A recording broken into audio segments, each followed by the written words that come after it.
Nous allons introduire maintenant à la conférence. Nous vous présentons le professeur Sambay, qui est un islamologue, un professeur de lettres, qui est un éminent chercheur et qui a tant œuvré aussi en même temps pour la vulgarisation des œuvres de Cheikh Ahmadou Bamba. Nous pouvons dire qu'en matière de vulgarisation de Cheikh Ahmadou Bamba, il constitue le fer de lance dans ce combat. C'est pour cela que nous avons jugé effectivement que sa présence parmi nous est nécessaire, car il peut être notre ambassadeur, l'ambassadeur même de Cheikh Ahmadou Bamba auprès de vous, pour vous faire valoir la pensée et l'œuvre notamment du Cheikh, ce que véhicule l'œuvre du Cheikh, le message que véhicule effectivement les écrits, la pensée et l'action du Cheikh.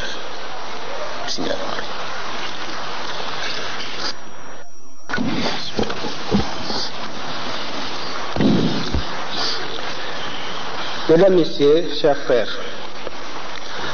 l'humanité a besoin aujourd'hui plus que jamais d'exemples vivants qui exaltent les esprits et permettent de regarder de plus haut un monde matérialiste, inquiet, partagé entre la crainte et l'espoir, avec des ambitions démesurées d'hommes ayant perdu le sens des réalités et qui, sans apprendre à dominer sa passion, ont dominé la nature grâce à la progression dans la science et dans les techniques. Le monde traverse une crise, non seulement spirituelle mais métaphysique, nous dit-on.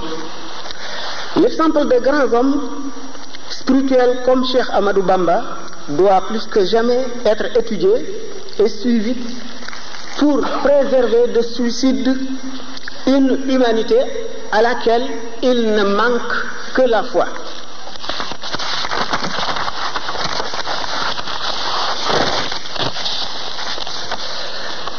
L'adolescence d'un être hautement spirituel, comme accablé sous un poids écrasant et mystérieux, pressé d'une soif ardente et d'un désir insatiable, tout comme si on lui avait confié la garde des secrets du ciel et de la terre. Cheikh Ahmadou Bamba, dès son jeune âge, paraissait tendu, méditatif et résolu. Une sorte d'extase de nature inconnue le marquait et semblait l'arracher à la communauté des hommes. Toujours modéré et grave, on lui remarquait parfois des accès de frénésie et de profonde méditation accompagnés d'ardeur, d'effervescence. Ce phénomène est appelé dans les milieux soufis al-walahan. Cet état caractérisait l'apparition à une élévation spirituelle privilégiée. Cette soif effrénée de Dieu était par un secret déposé au fond de son être qui le secouait en sollicitant son plein assouvissement. Bien d'autres choses le distinguaient encore. Il était exceptionnel dans ses désirs, exceptionnel dans ses préoccupations, dans sa conduite et dans son comportement. Tout son temps, nuit et jour, rempli d'activités pieuses, on lui reconnaissait dès cet âge lucidité, détermination, détachement total des biens de ce monde. Bref, la totalité des qualités qui sont l'apanage des grands saints, non toujours par acquisition, mais très souvent par un don gracieux de Dieu.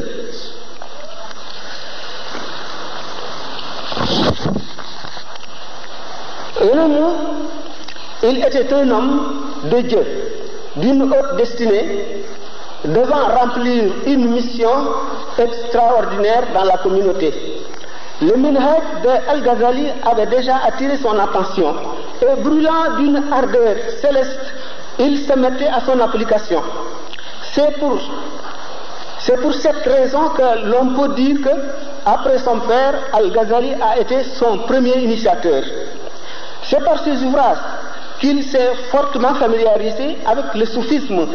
C'est bien ce Ghazali qui lui a tracé le chemin, attirant son attention sur les difficultés du parcours. Soit, plus humble et élevé et noble, plus l'accès en est difficile, le chemin est long et les étapes nombreuses.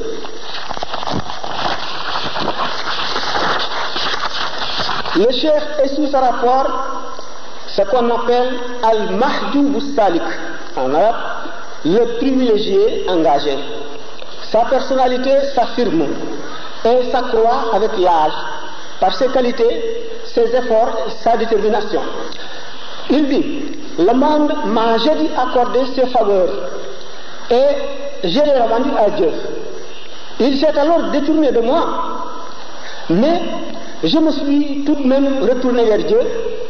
Il est revenu à moi encore, je lui ai toujours retourné le dos en me dirigeant vers le Tout-Puissant, et celui-ci a perpétué mon bonheur. Son détachement des choses de ce monde, son attachement indéfectible à Dieu résiste à toute épreuve. Un jour, il pose cette question à ses frères et proches parents. Les interrogeant un à un, m'aimes-tu bien, oh frère tel? Ils répondent tous affirmativement. Vous avez tous raison, répond le cheikh, mais quant à moi, je ne peux rien aimer si ce n'est Dieu. En réalité, l'amour de Dieu qui avait rempli son cœur n'y a laissé plus de place pour l'amour d'autre chose. Sa résolution était telle qu'il faisait fi des théories nébuleuses susceptibles de paralyser l'action et de ralentir la marche vers le but unique. Il nous dit dans son Masalik que même le temps d'une respiration passé dans l'adoration peut valoir un trésor immense dans l'autre monde. Si le fidèle passe ce temps à loisir, il subit une perte déjà grande. Si par malheur il le passe dans la désobéissance, voilà la grande catastrophe. À cette époque où la prospérité matérielle a tiré les notables et même les hommes de science vers la cour des damels, les bourgs et les teignes, où les sérigne s'acharnaient avec leurs talibés aux travaux des champs, l'homme qui devait passionner son siècle un peu plus tard dans notre pays s'était plongé dans ses retraites spirituelles, endurant délibérément les privations les plus dures en dépit des menaces terribles de l'autorité coloniale de l'époque.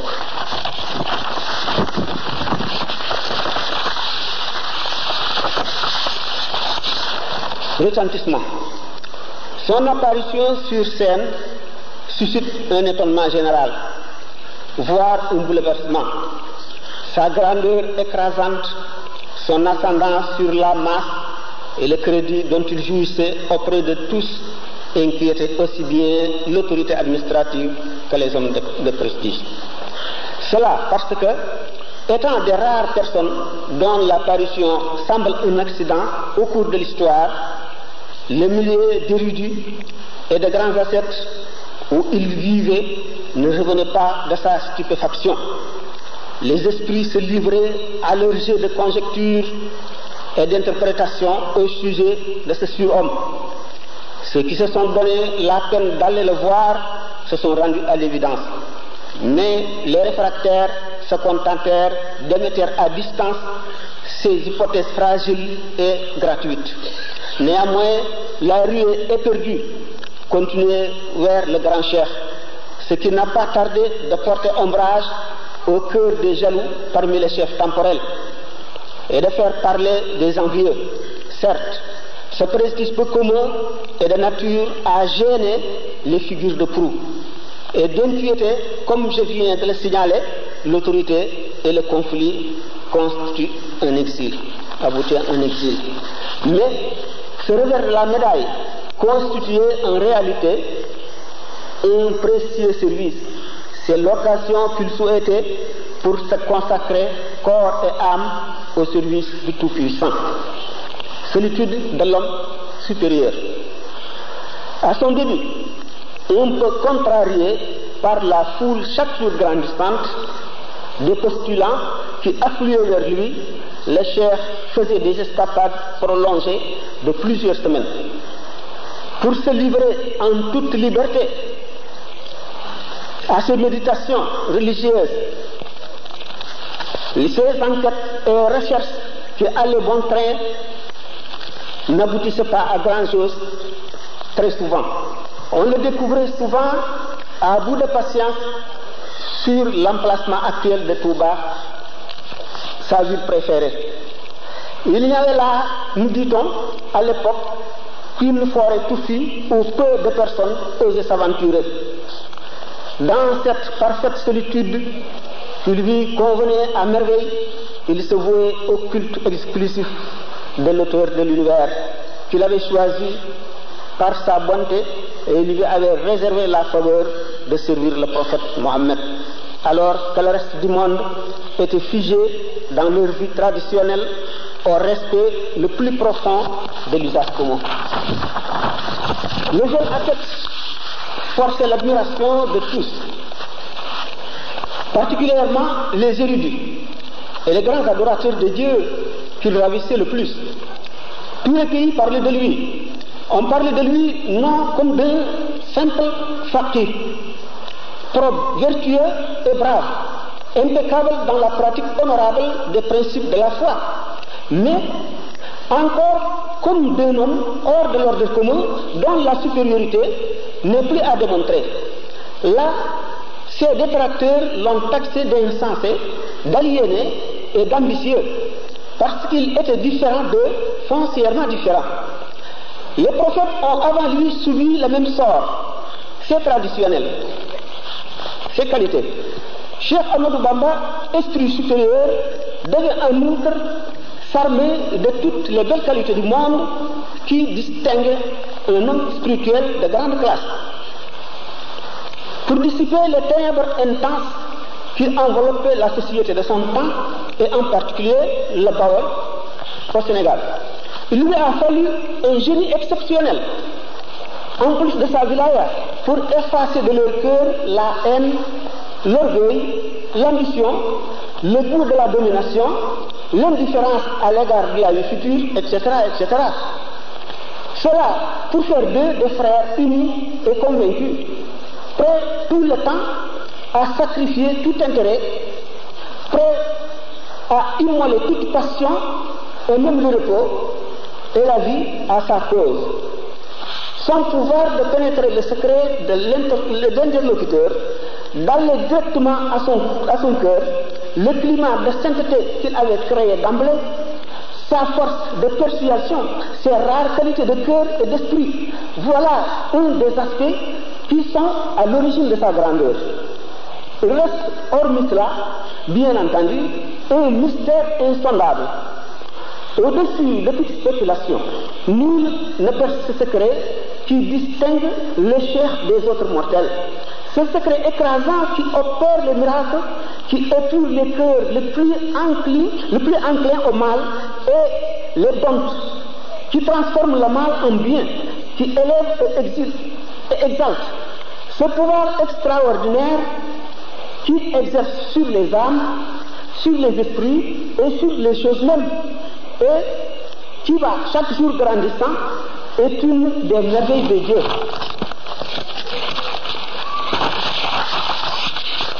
Ce n'est pas nous qui l'avons inventé, voici ses propres termes. Il est évident à tous les saints que je suis une merveille de Dieu, un signe. De là, le charme de son génie irrésistible agit sur les âmes et les esprits. Et ce prestige défie le temps. Devant les biens de ce monde, il reste comme un mort. C'est l'état que les soufis appellent la mort blanche. Le prophète aurait dit aux croyants, quiconque veut regarder un mort qui marche sur terre n'a qu'à regarder Abu Bakr as-Siddiq. L'homme parfait de Dieu efface tout dans son cœur, dans ses paroles et ses actes. Ainsi, l'argent, création artificielle de la spéculation humaine, n'a jamais eu l'honneur de toucher son cœur. Ses mains très saintes sont toujours réservés à manier la vulgate coranique, parole de Dieu. Les papiers destinés à l'alliance du prophète, à l'alliance de Dieu, les autres livres de piété islamique, soufisme et orthodoxie. Al-Hallaj, un soufi parmi les anciens, avait dit: gloire à moi, ce vêtement que je porte ne contient que Dieu. Et notre soufi, ivre de cette fameuse boisson, dit: le vin est pur et clair, le récipient transparent, ils sont indiscernables, prenant une seule et même forme, une seule et même couleur, la confusion est totale. Y a-t-il un verre donc sans vin, ou bien du vin sans verre? J'ai tabagelé et j'ai posé des questions. Il est égaré dans l'état qu'il sent en lui. Il ne sait plus s'il constitue un Dieu ou s'il est un adorateur de Dieu. Cela est une réalité qui existe bien et qu'on peut bien expliquer, puisque l'homme, quand il est anéanti un Dieu, il ne sent plus que Dieu, il ne pense plus qu'à Dieu, il ne se rend plus compte de l'existence des autres choses. Donc pour lui, rien n'existe si ce n'est Dieu. C'est Dieu seul qui existe. Donc il se confond à Dieu, il a perdu même sa conscience de son existence lui-même. Alors, mais sans incarnationnisme ni union réelle, le soufi exprime. Quand il est désabusé, il voit bien l'essence à travers son sirr. Par sa basira, et là, sous la plénitude du sentiment de la réalité poignante, les mystiques ont besoin toujours de se soulager et ils recourent souvent à ce qu'on appelle les satahats. Quand ils expriment les profondes réalités qu'il sent en lui-même. Quand il s'exprime en ne distinguant plus sa personne de celle de Dieu, il parle comme si Dieu parlait. En ce moment-là, celui qui ne le comprend pas croit qu'il s'attribue les attributs de Dieu et sa puissance. Or, il n'en est rien. Mais c'est un état psychique qu'il faudrait comprendre. Donc l'homme, quand il est dans cette situation, il est considéré comme le calife de Dieu sur terre, donc il prend la place du prophète Mohammed. Quand il parle parfois, il parle de Dieu, parfois il parle du prophète. Mais tout en parlant de l'un de ces deux, il ne parle que de lui-même. Mais il semble parler de lui-même, mais il ne parle que d'eux. Donc, mais les hommes qu'on appelle archétypes sont Al-Insan al-Kamil. Al-Insan al-Kamil, c'est l'homme parfait de Dieu, celui-là. Quand il s'exprime, il ne s'exprime qu'après avoir reçu l'ordre de Dieu. Il le fait pour se décharger, sous un poids écrasant. Il ne sent plus sous ce poids son existence et il ne peut rien distinguer. C'est pourquoi il faut toujours excuser quand il parle de cette manière. Mais Cheikh Ahmadou Bamba se distingue bien de ces hommes en cet état. En cet état, on va en parler tout à l'heure. Par conséquent, c'est effrayant et c'est scandaleux que paraissent leurs propos. Ils n'expriment que des réalités. Ils expriment des réalités. Ils parlent de Dieu et non d'eux-mêmes.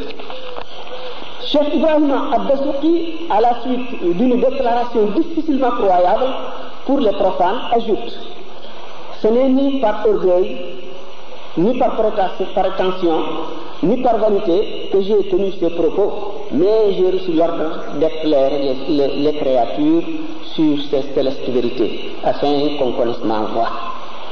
Les paroles de Cheikh Abdul Qadir sur ce point sont suffisamment célèbres. Il va de soi que les fondateurs des confréries, qui sont tous des pôles, qu'on appelle en arabe qutb, sont en même temps des mujtahid, des autonomes dans la foi, dans la loi de la charia. Ils sont tous orthodoxes, mais comprenant fort bien l'esprit de l'islam et loin de s'attarder sur des formules controversées ou de s'enfermer dans les spéculations livresques qui divisent les adeptes et posent des cloisons entre eux, ils ont saisi le sens réel et profond du livre saint qu'ils appliquent rigoureusement. Cheikh Ahmadou Bamba est l'orthodoxie. Ainsi, Cheikh Ahmadou Bamba, exprimant la générosité de Dieu envers lui, ce qui pour lui est une obligation, parle comme ses frères Qutb. Ses propos sont clairs et sans équivoque pour le lecteur, tant soit peu initié à la mystique musulmane. Le profond respect du Cheikh pour l'orthodoxie se manifeste dans tous les aspects de sa vie. D'abord, dans sa ferme volonté de suivre rigoureusement le prophète de l'islam dans sa vie entière, plus même que ne peuvent le faire les littéralistes de la communauté, qui se veulent le plus étroitement littéralistes parmi les... Dans ses poèmes, destinés uniquement à célébrer les bonnes grâces de Dieu envers lui, on ne relève trace de ces shatahat ni de ces tamat qui puissent effaroucher un vrai soufi. On fait souvent cas à ce sujet des propos d'un halaj, langage hermétique du Cheikh suprême Al-Hatimi. Cheikh Ahmadou Bamba réfute toutes les sectes hétérodoxes. Voir son ouvrage, le faisceau de lumière, Majma'un Nouraini. Certes, les Qutb ne se fichent nullement dans une seule secte, mais ils ne sortent jamais de l'orthodoxie représentée dans l'islam par les 4 écoles bien connues de Malik, de Shafi'i, de Abu Hanifa et de Ahmad ibn Hanbal.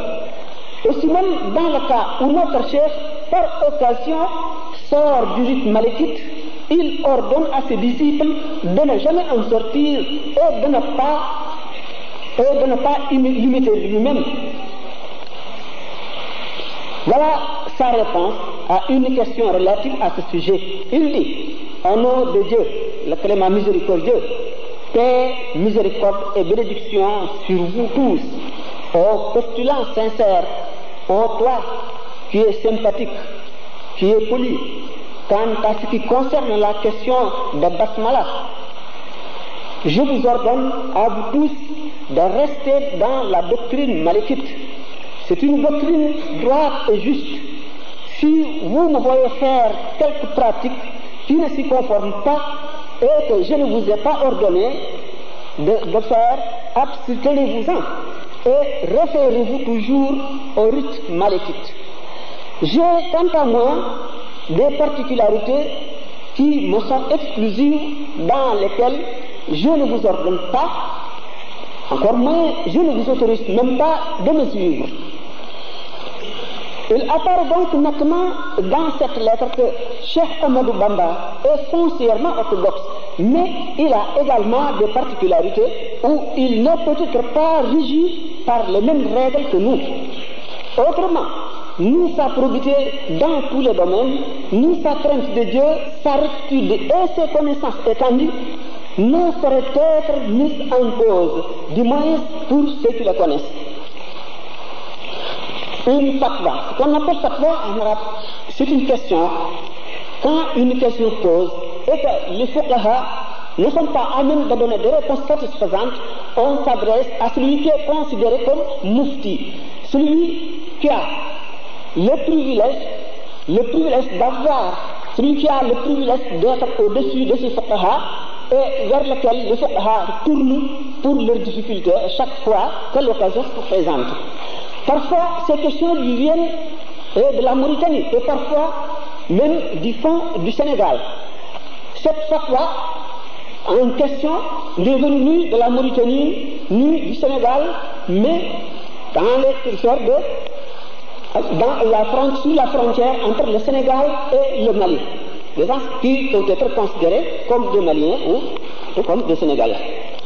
Dans la charia, le vocable saum, jeûne, implique le fait de s'abstenir de manger, de boire et d'avoir des rapports sexuels ou de tout ce qui peut s'apparenter à ces pratiques. Du point de l'aurore au coucher du soleil, dans la haqiqa, cela dans la sharia, mais dans la haqiqa, c'est le sens profond du livre saint, c'est ce qu'on appelle la haqiqa. L'un d'exclure la première affirme solidairement, c'est en plus de s'éloigner des vices et des défauts du cœur qui s'extériorise par les membres et se manifeste au sens. C'est-à-dire, pour cette pratique de jeûne, les fuqaha qui sont restés sur la lettre de la sharia, ils doivent s'abstenir de manger et de boire, d'avoir des rapports sexuels, de l'aube au coucher du soleil, de s'abstenir aussi de paroles et des actes obscènes. Mais pour les soufis, ils observent cette pratique telle que l'observent ces fuqaha, mais en plus de cela, ils gardent leur cœur et leur esprit, ils ne songent même pas à des gestes blâmables. Les gestes interdits et les gestes blâmables sont au même pied d'égalité aux yeux d'un soufi. Tel l'orgueil, la jalousie, le mensonge, la médisance et leurs semblables. La rupture du jeûne en ce qui concerne la première considération, c'est-à-dire la charia, se fait seulement par les choses qui rompent habituellement. Mais pour les gens de la deuxième considération, c'est par les sirr, c'est-à-dire al-ahwal. Nous allons en parler. Les gens de la haqiqa, c'est-à-dire du sens profond de la charia, ces gens qui l'observent sont les gens de la haqiqa. Ils ne sortent pas des limites de la charia, même au cas où il te semble observer le contraire chez l'un d'eux, car cet état mystique ne peut se réaliser que sur la base de la charia. Donc il est nécessaire d'observer la charia et la haqiqa, les deux à la fois. Dans le Coran, il y avait derrière eux un souverain qui réquisitionnait de force toutes les embarcations. Il parle de Sayyidina al-Khadir, sa rencontre avec Moïse, le prophète Moïse. Puisque Moïse était un prophète envoyé aux gens, donc garde de la charia, il empêche les gens de transgresser la loi tout à fait extérieure. Il observe, il préserve les membres, les pratiques interdites. Mais pour le second, qui est Sayyidina Khadir, qui est Sirri, celui-là, il a ses lois qui sont propres, des lois qui sont intérieures, les lois qui lui viennent directement de Dieu, bien qu'il ne soit pas prophète, mais c'est un saint, un valide. Celui-là faisait des pratiques que Moïse ignorait bien. C'est pourquoi Moïse ne pouvait pas lui tenir compagnie. Parce qu'étant prophète, il ne peut pas se taire devant certains faits qui lui semblaient maudits par Dieu. Mais pour l'autre, il regarde toujours la suite des choses. Il voit le futur, il voit le temps à l'avenir et ce qui se passera. Et pour les empêcher, il se permet, il reçoit même l'ordre d'empêcher des choses qui sous un dehors, par exemple, d'injustice. Comme lorsqu'il allait briser l'embarcation, alors des matelots qui l'ont aidé à traverser le fleuve.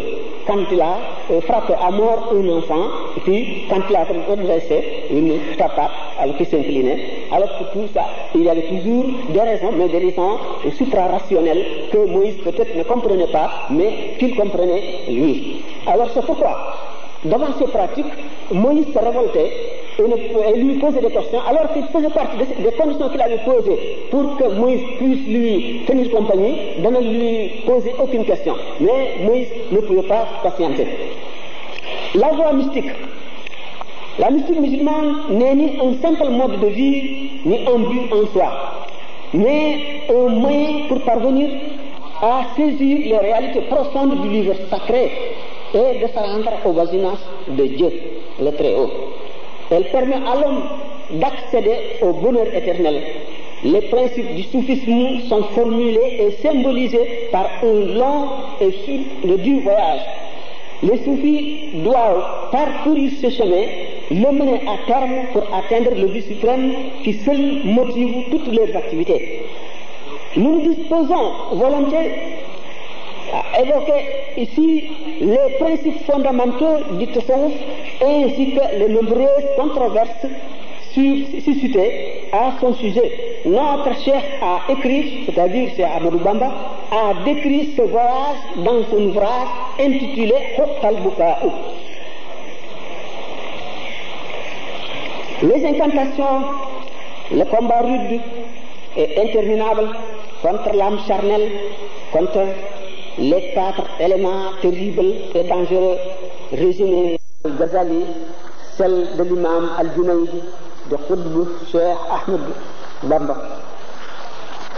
Selon Cheikh Abdul Qadir, il faut réunir la générosité d'Abraham, l'ami de Dieu, la satisfaction de Ishaq, qui avait accepté d'être immolé quand son père avait reçu l'ordre de Dieu de l'immoler. C'était une épreuve à laquelle on l'avait mis. Puisque le cœur doit être toujours réservé au Dieu. À plus forte raison, celui d'un prophète. Abraham aimait son fils Ishaq ou Ismaïl. Parfois, il pensait à lui. Or, Dieu étant très jaloux de ce cœur, il lui avait donné l'ordre de l'immoler, afin de le mettre à l'épreuve, de les mettre les deux, le père et le fils, à l'épreuve. Ce père qui aime tendrement son enfant, accepte-t-il, pour un simple ordre, d'immoler son fils, c'est-à-dire de l'égorger? Est-ce que ce fils accepte-t-il d'être sacrifié pour l'amour de son père? Oui, l'un et l'autre sont des prophètes. Ils acceptent non seulement ils acceptent, mais ils sont voués à Dieu un culte exclusif et ils ont reçu l'agrément de Dieu. Donc la longanimité des Job, les signes de Zacharie, la solitude des gens. Vous comprenez, vous connaissez bien Yahya, Jean, l'habit d'haleine de Moïse, c'est donc un ascétisme, l'existence errante de Jésus-Christ, celui qui n'avait ni habitation, il n'avait ni richesse, il n'avait pratiquement ni père ni mère, il errait, les gens le suivaient, il les exhortait à la patience, à la croyance.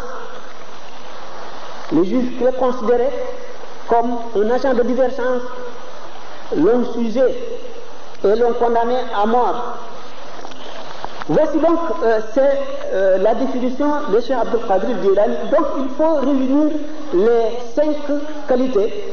Ces 5 qualités dont chacune appartient presque en exclusivité à un prophète. Il faut les réunir en soi. Voici la définition donnée par Cheikh Ahmadou Bamba dans son itinéraire du paradis. Lui, le vrai soufi, est un savant mettant réellement sa science en pratique, sans transgression d'aucune sorte. Il devient ainsi pur de tout défaut, le cœur plein de pensées justes, détaché du grand monde pour se consacrer au service et à l'amour de Dieu, considérant sur le même pied d'égalité un louis d'or et une motte de terre, semblable à la face de la terre sur qui on jette toute impureté, faisant l'objet de plus durs traitements. Mais malgré tout ce traitement, il ne donne jamais que du bien. Le soufi est donc comparable à un nuage qui déverse partout ses ondes sans discrimination. Le scélérat aussi bien que l'homme de bien la foule aux pieds, mais elle reste immobile et impassible. Celui qui atteint ce stade est un soufi, celui qui n'en est pas là et qui se dit soufi est un imposteur. Le soufisme du Cheikh Ahmadou Bamba. Et parmi les mystiques, le Cheikh a mené un des plus durs combats à la mesure de sa dimension gigantesque. Des efforts douloureux et prodigieux, presque surhumains, ont jalonné son itinéraire spirituel. Exalté par une longue suite de succès contre toutes sortes de terreurs, de périls éminents, sans peur ni faiblesse, le Cheikh affrontait les obstacles et en venait chaque fois à bout. Enfin, il trouva sa voie grâce à la bonté de Dieu et à la bénédiction de son prophète, salut et paix sur lui. Désormais, il a brûlé les étapes et atteint promptement le but suprême qu'il visait, laissant sur le chemin des mystiques, des génies qui se sont cependant mis en route depuis fort longtemps. Par un raccourcissement de la route, j'ai dépassé d'éminents soufis, dit-il, qui ont tout le temps été honorés de l'agrément de Dieu. Le cheikh fait cette déclaration dans plusieurs passages de ses poèmes. Voir, j'ai pleuré, j'ai dit, Bakaytu qablu ala salati amwati. Il y a là un énorme privilège de la part de Dieu pour le cheikh qui a parcouru son chemin avec cette grande diligence, tout en menant tout de même une vie spirituelle très intense. Dieu m'a indiqué Dieu, dit-il, sans illusion, sans risque d'égarement. Ainsi, le point culminant est vite atteint. Je ne doute guère de ma qualité de vision de Dieu, de ma qualité de voisin de Dieu. Quel magnifique état! L'œuvre du Créateur infiniment bon est alors l'objet de son immense prodigalité. Dieu l'élève, l'exalte et l'honore. Dieu s'est montré fier de moi, qu'a-t-il dit devant les illustres saints, et Dieu a satisfait de moi le prophète. Le profond sentiment de la présence de Dieu l'envahissait, imprégnait son être et le submergeait. Ils se sont anéantis en Dieu, a-t-il dit des grands soufis. À tout jamais, Dieu a joint ma vie à celle de Dieu. Je vis dans le paradis de Dieu. Quand j'écris, le trône de Dieu exulte et les gens émus se mettent à proclamer la sainteté de Dieu. Quand j'écris ou quand je lis, Satan se sauve, suivi de ses acolytes imposteurs. Dieu et son prophète préfèrent mes écrits à ceux de tous les autres saints. Le grand saint s'anéantit donc dans l'esprit universel, reçoit par réfraction intuitive les vérités éternelles. Celui qui m'honore et me libère m'a informé sur ce qui existait avant la création. De même, les vérités profondes du livre saint qui ignorent le commun des mortels sont connues de lui. Le révélateur m'a entretenu des secrets du Coran, jusqu'au point où je deviens l'abreuvoir des assoiffés. Je sais par cœur une science trop élevée, trop noble pour être écrite sur les feuillets d'un livre. Il pénètre dans l'insondable envoûtant que ni la raison ni la science humaine n'embrasent. Le domaine mystérieux de l'enceinte scellée du Créateur de l'univers qui lève les voiles pour montrer à certains de ses serviteurs quelques parcelles de ses secrets dont la plus infime partie écraserait l'existence, brouillerait les cieux et la terre en un clin d'œil, voire les révélations noquoises. De l'infiniment grand à l'infiniment petit, Dieu détient des secrets qu'il ne confie qu'aux élites les plus estimées de ses serviteurs. La surface du globe, habitée par les hommes, est également habitée par des djinns, c'est-à-dire des esprits, dont le Coran nous parle. Ces créatures mystérieuses, responsables comme nous de leurs actions et sujets au contrôle du jugement dernier, l'autorité transcendante du cheikh s'étend sur elles. Nous savons que dans son Kashf al-Hijab, Cheikh Abdul Wahab al-Sha'rani affirme avoir entretenu de multiples relations avec ces esprits et que le Cheikh suprême al-Hatimi soutient avoir lui-même une épouse appartenant à cette espèce matérielle. Notre Cheikh nous dit qu'à son époque, tous les croyants de cette espèce sont ses disciples. Il nous affirme qu'outre sa qualité de grand saint, d'éminent soufi, il figure parmi les signes merveilleux, les merveilles de Dieu, le maître du monde. Il nous entretient de ses relations avec les anges créatures supérieures, qui le préfèrent à toute autre personne. Le Créateur a dit le cheikh a mis la destinée des êtres humains à ma disposition. Dieu honore volontiers toutes les requêtes que je lui adresse. Dans ses ouvrages comme ailleurs, le fondateur du mouridisme n'a pas oublié ni les femmes ni les jeunes dans ses conseils ou dans ses recommandations, ni dans ses prières qu'il multipliait infiniment. Il s'est montré tout près du peuple, qu'il comprenait parfaitement et qu'il comblait dans sa haute bienveillance. Ses directives, plus pratiques que spéculatives, sont sans lapine, se souciant à la fois du temporel et du spirituel à leur intention. Théoriquement,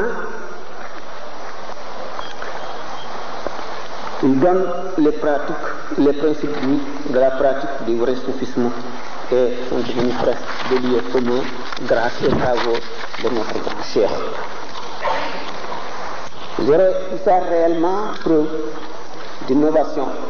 Déjà au 5e siècle de l'Hégire, Al-Ghazali nous disait qu'il était persuadé que si l'on additionnait la raison de tous les êtres doués de raison, la sagesse de tous les sages et la science de tous les savants informés des secrets de la loi, ceci dans le but de modifier quoi que ce soit dans la conduite des soufis et dans leur caractère, pour le remplacer par autre chose de mieux, il serait impossible car tous leurs mouvements dans l'apparence et dans le corps intérieur sont guidés par la lumière de la prophétie.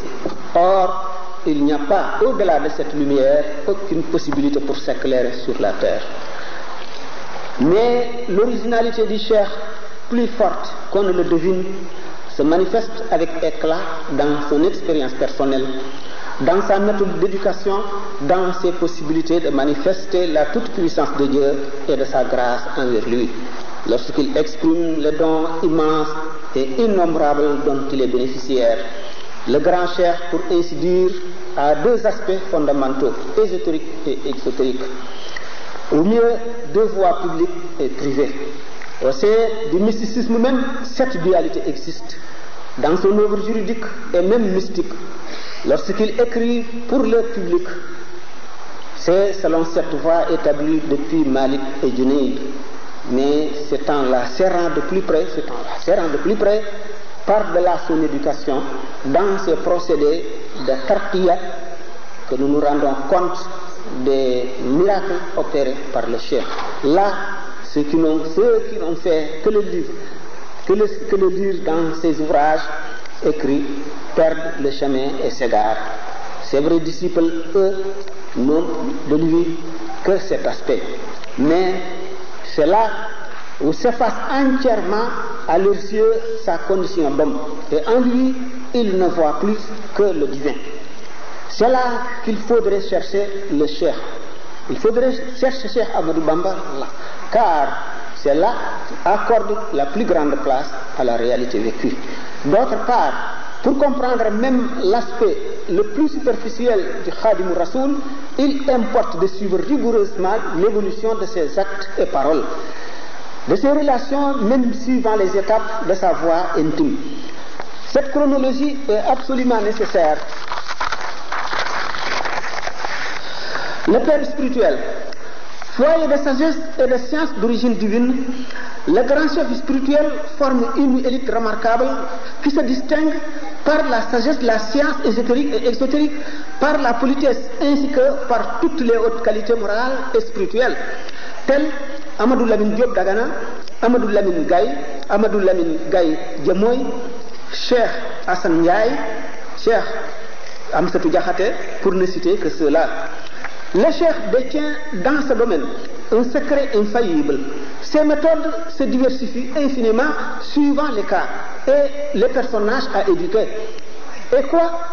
Sa simple présence, sa simple vision produit sur le postulant un effet bénéfique.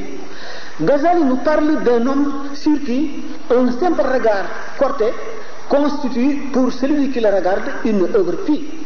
Hormis l'exemple vivant qu'il offre, sa présence inspire à l'observateur la crainte de Dieu, le détachement des choses d'ici-bas, l'amour de Dieu et de notre monde.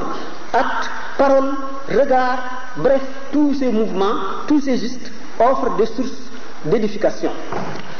Ces paroles allaient directement dans le cœur et il traçait des schémas explicatifs, des signes saturés de signification, résumant toute la sagesse théorique et pratique, illustrée par des exemples les plus vivants.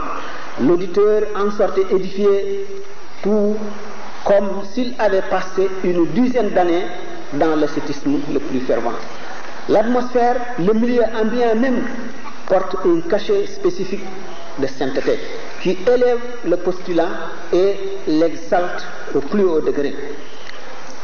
On en sent l'effet à grande distance. Les disciples qu'il a lui-même éduqués en sont une preuve éloquente. Ceux-ci joignent toutes les bonnes qualités à l'humilité parfaite, soucieux de leurs propres défauts et ne voyant jamais ceux des autres, comme s'ils étaient les plus humbles et les plus vulgaires de la terre. La science et les bonnes actions les préoccupaient. La crainte de Dieu les séparait du reste du monde. L'existence d'une si courte durée ne se prête ni à la jouissance ni à la recherche de la gloire. Quelle perte à leurs yeux, que d'ineptie! Ils avaient ouvert leurs yeux sur la nécessité de la garde des sens, sur le regret du temps déjà perdu, sur l'incertitude de l'avenir qui n'appartient qu'à Dieu. Voilà de quoi s'occuper, de quoi veiller et s'activer nuit et jour. Il méditait beaucoup, parlait peu et ne riait presque pas. Cela enseigne la résolution, car soudain, au milieu d'une conversation, il coupait court les paroles, élève la science brusquement sans crier gare, et lançait en quittant ce mot ailé: retournez à votre Seigneur. Cette résolution rappelle celle du prophète. Aïcha, que Dieu soit satisfait d'elle, rapporte: l'envoyé de Dieu, se rendant compte que l'heure de la prière s'approche, au cours d'une petite conversation avec nous, nous quitte brusquement comme s'il ne nous avait jamais connus. Leur silence et méditation, leurs paroles et sagesse et leur acte adoration. La vie n'a de sens que parce qu'elle permet d'accéder à l'agrément de Dieu, ce qui est même le but de la vie. Extrêmement habile et inspiré d'un sacré infaillible, le cheikh utilise divers moyens et emprunte plusieurs chemins vers l'âme, s'adressant à la fois au cœur et à l'esprit de chaque sujet, suivant la personnalité de ce sujet. Il puise parfois ces exemples dans les événements courants, les plus en vue, admirablement choisis ou créés. À ce sujet, on rapporte d'innombrables exemples qui, malheureusement, n'ont pas de place ici. Dans les maximes du cheikh, on note une certaine symétrie qui est en partie le secret de son charme et de l'effet qu'elle produit. Traduites dans une autre langue, ces maximes perdent inéluctablement leur saveur et leur valeur. Néanmoins, pour donner ici une idée de son art, nous faisons un modeste rapport. Dans la répétition voulue de quelques mots comme monde, monde, Seigneur, Seigneur, Jean, Jean, etc., donne, dans la langue wolof qu'il utilisait parfois, une belle sorte d'allitération musicale qui produit sur l'âme un bel effet qui séduit. Je donne un petit exemple. Quand il dit se familiariser trop avec le grand monde est une preuve de faillite. Qui se familiarise avec le Seigneur du monde le rend utile aux gens du monde. Celui qui se familiarise avec le monde l'éloigne du Seigneur du monde. Si les gens se dirigent vers toi et que toi, tu te diriges en les entraînant vers le Seigneur des gens, le Seigneur des gens vous récompense par le paradis promis aux gens qui craignent Dieu. Si les gens se dirigent vers quelqu'un et que ce quelqu'un se dirige en les entraînant vers son propre intérêt ou vers l'intérêt de ces gens, là, le Seigneur de ces gens les réunit tous en enfer. Cet enfer alimenté par des gens et des pierres. Que Dieu très haut nous en préserve. Celui qui adore un autre que Dieu sentira plus tard qu'il n'y a de Dieu que Dieu. Je continue dans ces maximes. Celui qui adore Dieu selon une voie autre que celle de l'envoyé de Dieu, celui-là sentira que Mohammed, salut et paix sur lui, est l'envoyé de Dieu. Seigneur, fais que ma dernière parole soit il n'y a de Dieu que Dieu et que Mohammed, salut et paix sur lui, est l'envoyé de Dieu. Exhortation. Je peux réciter puisque je pense qu'il y a lieu de poser des questions. Il reste deux parties. Là, c'est un enseignement parfait qu'il donne, relevant de la charia et du soufisme. Alors, par cette partie, il y a sa vie à Diourbel, un résumé de sa vie à Diourbel, alors qui constitue le point culminant quand il avait terminé son itinéraire spirituel. Et qu'à Diourbel, ayant reçu l'agrément de Dieu et ayant atteint le point culminant, c'est-à-dire qu'il a franchi toutes les étapes, alors sa vie n'avait pas changé, mais son état a changé. On a un peu parlé de ses activités dans sa vie à Diourbel, c'est la dernière partie de sa vie. Alors donc c'est également la dernière partie de la conférence. Après la prière de Tunis, nous allons voir si le temps le permet, on continue. Si on a besoin de sortir, on entame les débats. S'il y a des questions, on pose, que ce soit en français ou en wolof. On essaiera, tant soit peu, de répondre à ces questions. Parce qu'on dit qu'il est l'heure de la prière. Oui.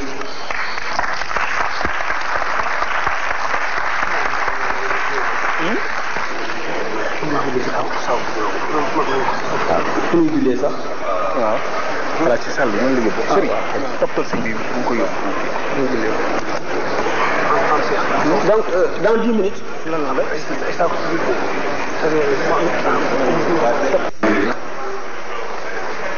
li nga xam ne moo waraloon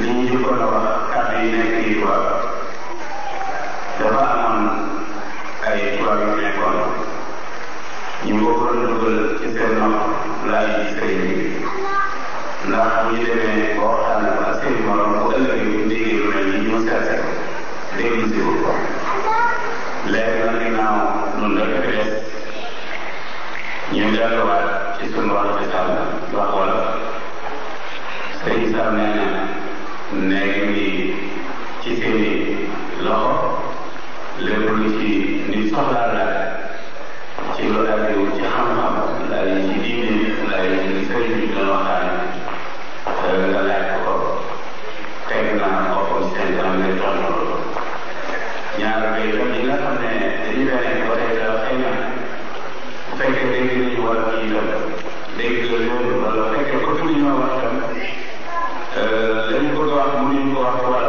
ba tey laaj ko buñ ko laajee mën nañu ko laaj ci tubaab say dam dana leen doon ko ci tubaab kon nag ñuy waxaat tamit say dam ñu déglu bu baax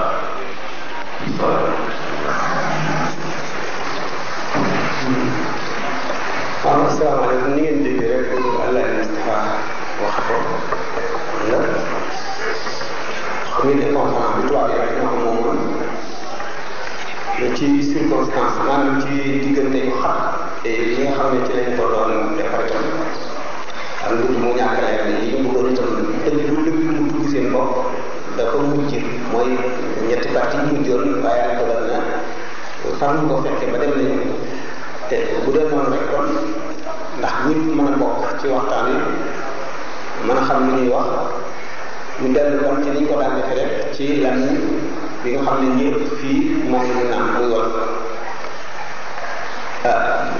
li nga xam ne nag dañ ko bëggoon a waxtaanee ci tubaab bi moo doon li nga xam ne ñoom ay umpal na leen ndax daanañ dégg sëñ tubaab dañoo defoon ne wàllu yow la woo xam ne nit ñi dañ koo gëm teg ko place bu kawe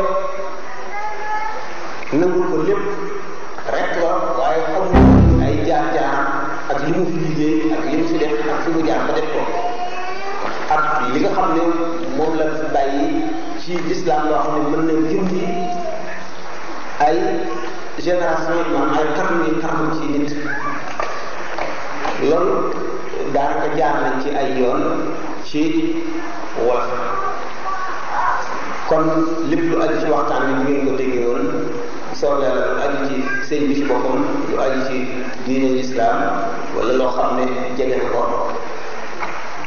nekk ay laaj maas fii ci kàddu ji ci kenn lu ci yàlla xamal ñu tontu ko insha allah kon ñu tàmbali boobu ci waxtaan bi dañ soobee fekkee ne ñu tàmbalee ci laaj yi fekkee am na ñuy laaj wala ñoo xam ne dañoo am lu ñu bëgg ku leen ci wax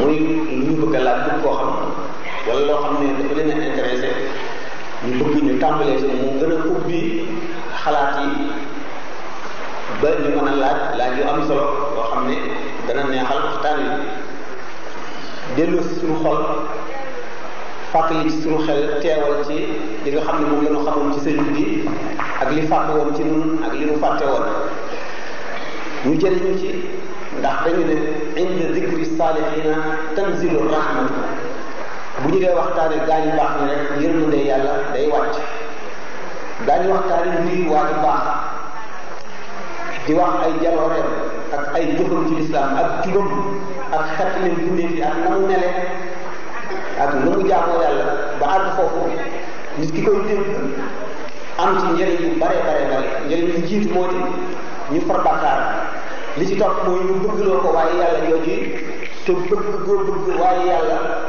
day def marque ci sa xol boo xam ne day feeñ ci sa jër te day waral ak texe ba noppi dellu ci waxtaane lislaam waxtaane yàlla ak yonent bi loolu lépp bi ci waxtaane nit ku baax bi ci mujj mooy yërmande ji yàlla di wàcce ci bërëb bi ñuy waxtaane nit ki mu di ay leer yoo xam ne xol bu mu laal gëm yàlla bi dana ci gën a sax gën caa dëgër yàlla fegal ko ay ndox ak i bokk yoo xam ne mënoon na koo dugal ci leneen kon am na njëriñ lool rawatina nag mel ne sëñ Tuubaa kon ngeen xalaat li nga xam ne ci am lu bëgg ñu waxtaan ca wala laaj muy laaj ñu dem ca ñu ñaan ñi nga xam ni jigéen ñi ak ñu nekk ci ginnaaw ay wax ñu may ñu déglu li daal wax li ndax jotaay bu mel nii laaj na ay teggin ak teggu ndax li ñuy waxtaan waxtaan bu am solo la waxtaan bu xóot la képp ku ci teew di waxtaan ba jóge bi te déglu li ñu wax parce que ñëw la am njëriñ ba mu waroon am kon ñu ne ñu leen ñaan ci am muy wax ba génn ba ci waxtaan ak ko te bàyyi dee wax ci ak yëngatu bi ci daane war ko yi ginnaaw loolu dañu tàmbali ñu ngay ñaan ndax fu nekk nii xam naa ni bu ñu naree jëlee ñu koy pour ñu poser ay questions dina nekk dans les ordres nga dimbali ne waxtaan Sëriñ Tuuba loo xam ne nii dina yëkkati xol yi dundal leen ba xëy na lu aajowoo ay questions wala boog xëy na ci ginnaaw ñu mën a am ay questions yu mën a poser loolu mën a wax ak sëriñ bi rek loolu dinañu koy ndax bu fekkoon ñoom la ñu préparé woon nañ ko loolu mën a am ay circulaire ak ay questions indi ko dans l'ordre.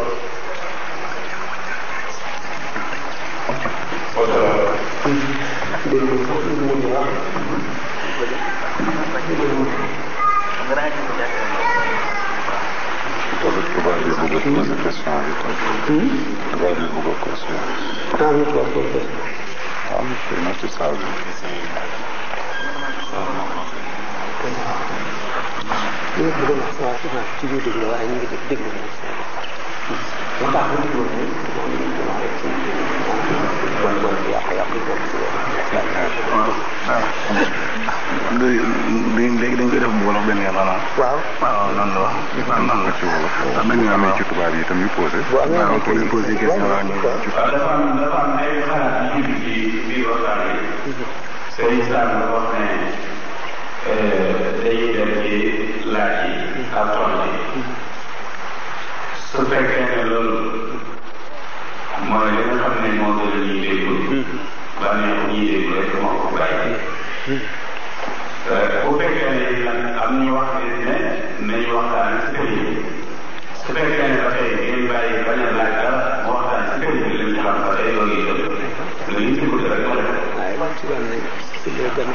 loolu ci mën a doon li nga xam ne moo mën a dimbali borom xam-xam yi rek ndax borom xam-xam lu mu jaagee lu day xam ne li ko xamul foog nit ko moo koy xamal ne ko li xamu ko xel ñoom te mu daal di jox xam-xam mu jëriñ ci moom keneen jëriñ ci loolu moo tax ñu bëgg laaj kenn xamul dañ saa mu toog fi xam kenn ku ne nga yor ci sa xel yor ci sa xel waa koo xam ne xamoo ko dañ saa mën ko wax foo na bu jógee ne man lay nangam bëgg naa sa xam dana tax la ca dañ saa xamoon daal di teewal ci moom mu man ko yor ci ki nga xam ne moo ko laaj ku ci xalaat sax benn aw bayit wala ci xasida ci xalaat aw xasida wala aw bayit boo xamul wala xasida sàngam la tax mu wàcc wala barab sàngam la seen bi defoon wala lan ko mën a tax mu wax ko loolu lépp daal na ko defoon loolu lépp daal bokk na ci li nga xam ne mooy génne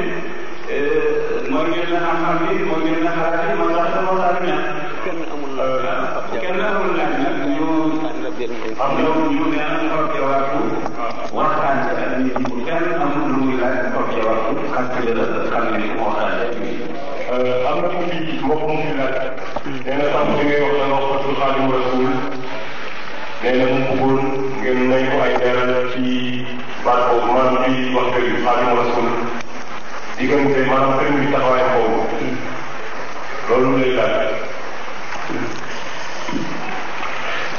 Xaadimu Rasuul ci sunu kii bu mujj ci New York ay grade yi mu doon ak yi ci daje moom lañ doon waxtaane moo doonoon thème conférence ba. Xaadimu Rasuul dama wax ne